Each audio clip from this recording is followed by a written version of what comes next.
భారతదేశం నేడు 80వ స్వతంత్ర దినోత్సవాన్ని ఘనంగా జరుపుకుంటోంది.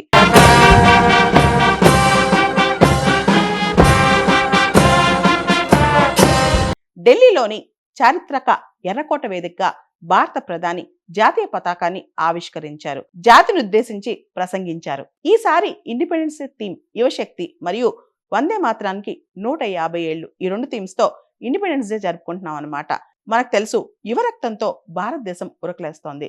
మన జనాభాలో యువ జనాభా ఇప్పుడు అధికంగా ఉన్నారు. వాళ్లే ఇప్పుడు జాతి నిర్మాతలు, దేశ రక్షకులు.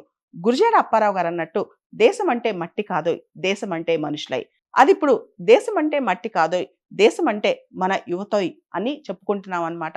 అంత గొప్పగా మన యువత కదం తొక్కుతున్నారు. భారతదేశ జనాభాలో 35 సంవత్సరాల వయసు కన్నా తక్కువ ఉన్న వాళ్ళు 65% మంది ఉన్నారు.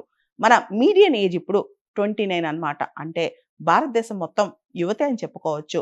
వాళ్లే నవజాతి నిర్మాతలు. మొట్టమొదటిసారిగా 80వ స్వతంత్ర దినోత్సవ శుభ సందర్భాన ఎర్రకోటపై వందే మాతర గేయాన్ని పాడనున్నారు. ఇప్పటి నుంచి జనగణమనకి ఎంత స్టేటస్ ఇస్తారో వందే మాతరానికి కూడా అంతే ప్రాముఖ్యత ఇవ్వనున్నారు. ఇవన్నీ కూడా ఈ సంవత్సరం గొప్ప విషయాలన్నమాట. ఈ ఏడాది ఎర్రకోటలో జరుగుతున్న స్వతంత్ర దినోత్సవ వేడుకలకు దాదాపు 5,000 మంది ప్రత్యేకమైన ఆహ్వానితులను పిలిచారన్నమాట.